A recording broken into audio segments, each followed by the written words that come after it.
Hey, I'm Pastor Quincy from Cuyahoga Falls Church of the Nazarene, and this is a video study guide for episode 6 of season 4 of The Chosen. The Chosen is a free TV series about the life of Jesus, and we're going through each season giving some biblical background, historical background for each episode. So this is for episode 6 of season 4.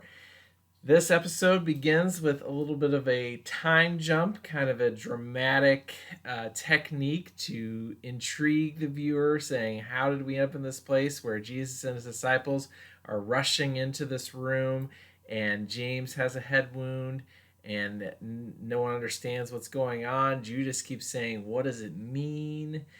It's obviously in a place where there's a lot of candles lit, and it's Jesus and his disciples attending the Feast of Dedication, the Festival of Lights, Hanukkah is what we call it nowadays, in Jerusalem.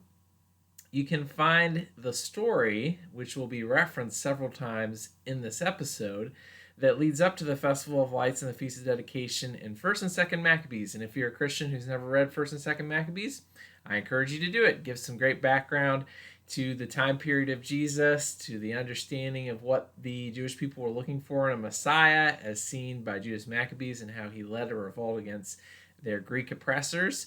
And so that comes up a good bit in this episode as Jesus and his disciples prepare to celebrate that feast. We go to Jesus and his disciples preparing, Thomas lighting candles, saying together, Baruch Atah Adonai, blessing of the Hanukkah lights. They pray from Psalm 113 several times in this episode. So here's the first time Jesus begins to talk about the story of the Maccabean revolt and the Festival of Dedication, describing Alexander the Great as Alexander the Worst, and referencing the prophecy found in Daniel 9:27 of the abomination of desolation. Alexander the Great's leaders after him set up standards in the temple that were to false gods, and how that was a sign that God was going to deliver his people from their Greek and Gentile oppressors. Then Jesus and the disciples pray from Psalm 114, a blessing. So they're constantly coming back to these Psalms 113 through 118 throughout this episode. So a good idea to take some time and read those Psalms and see how they were used by the Jewish people to put themselves in the right place, thinking and praying and experiencing the Festival of Dedication together. So then you see the disciples are preparing to do presents for Hanukkah. Matthew and John figuring out what to give Thomas to help him feel better, deciding on getting him some more comfortable sandals. They talk about the story of the miraculous burning of the menorah for 8 nights Jesus describes, and then they pray again from Psalm 116 verses 15 through 17. Interesting to hear them pray, precious in the eyes of the Lord are the death of his saints after they have experienced the loss of Ramah. All right, so then they go into Psalm 113, again singing that together. James Celeste has a beautiful voice, and it's kind of a beautiful moment there together, reminding us a little bit of passages throughout the Bible. In those passages, the disciples and Jesus sing a hymn, and so we know they did sing at least one spot in the Gospels. Psalm 118, verses 8 through 11, is also repeated. Don't trust in princes. One reminder here about Jesus as the Messiah.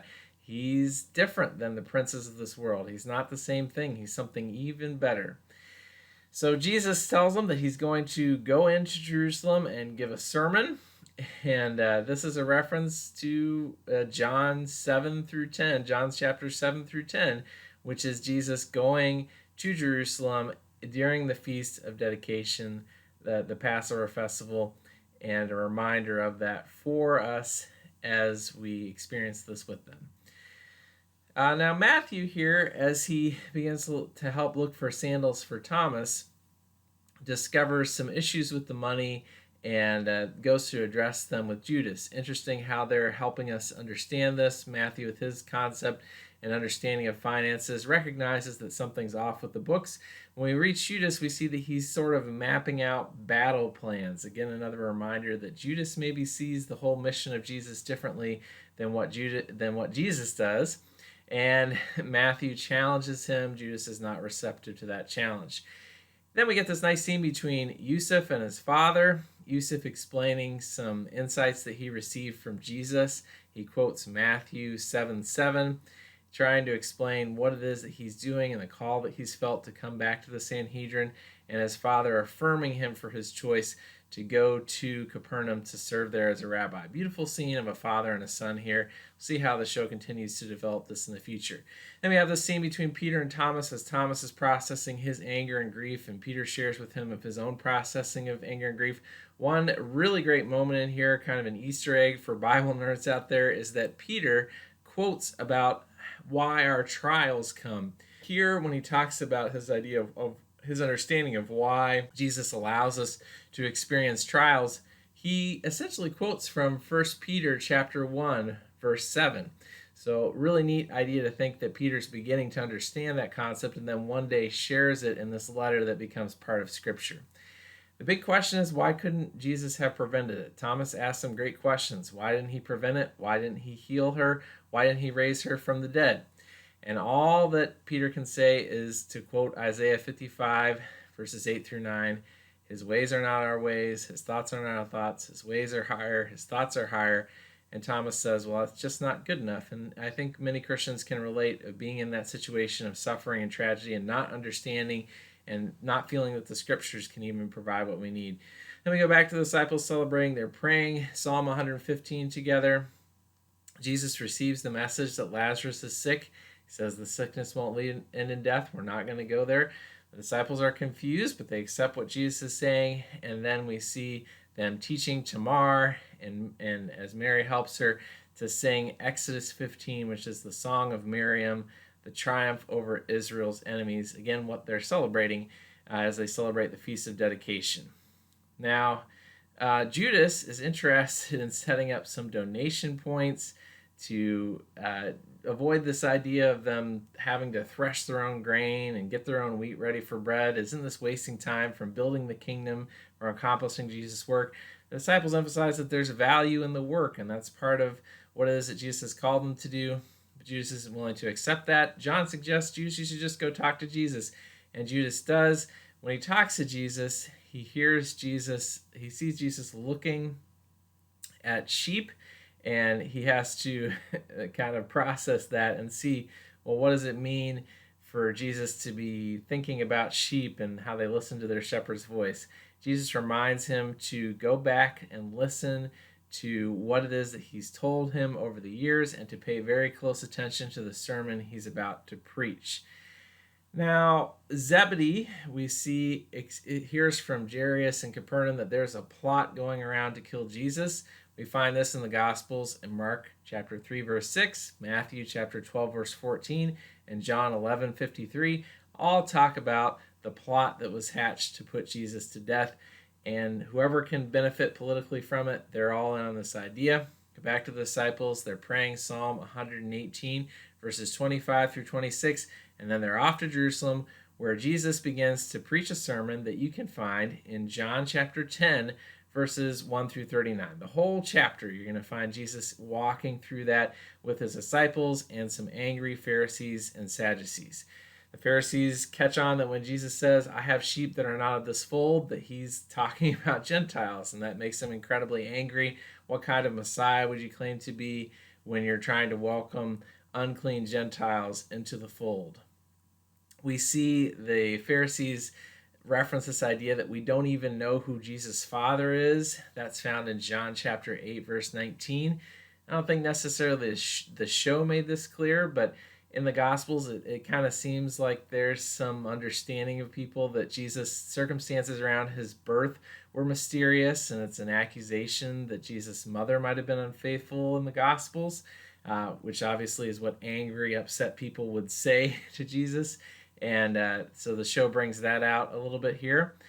And the show references Isaiah 64, verse 8, about God being the potter and the people being the clay. And Jesus is saying, well, you don't understand. Your father is the devil. My father is the one who sent me, the same father who established your nation. And of course, that makes people extremely upset. Jesus claiming that he and the Father are one. That is the final straw that causes the rocks to fly and to cause this head wound to James. And then we find ourselves back at the beginning of the episode. After all this has happened, Jesus gets the word that Lazarus has died, and he says, "We're going to Bethany to be there with Mary and Martha." The disciples are shocked. How can he go back to Bethany after he's already almost been killed in Jerusalem? Isn't he just going to get killed again? And the show brings some interesting context to Thomas's line, which you can find in John chapter 11. Thomas says, "Let us go with him that we may also die with him." And here in the show, the him that Thomas refers to seems to be Lazarus. Thomas depressingly is saying, he didn't come through for Lazarus. He's not going to come through for us, but we'll follow him anyway. He's not going to come through for us. We might just die like Thomas and Rama died. And that's an interesting approach to take to that passage. I've always thought of that passage being Thomas saying, let's die with Jesus. And I think that's probably the way you should take it. And you could take it that way in the show as well. It's certainly a resign to Jesus losing that is reflected in John chapter 11. And that's what we see from the disciples. Judas is wildly confused by it. Thomas is resignedly accepting of it. Jesus is not going to win. How do we follow him in the middle of that? Very important context that the show is bringing into this. We have this beautiful unfolding of the story of the Maccabean revolt. How is Jesus and the kingdom that he's bringing and the freedom that he provides different from what Israel has experienced in the past? How is it similar? How is it different? All those are questions that the show is inviting us to ask.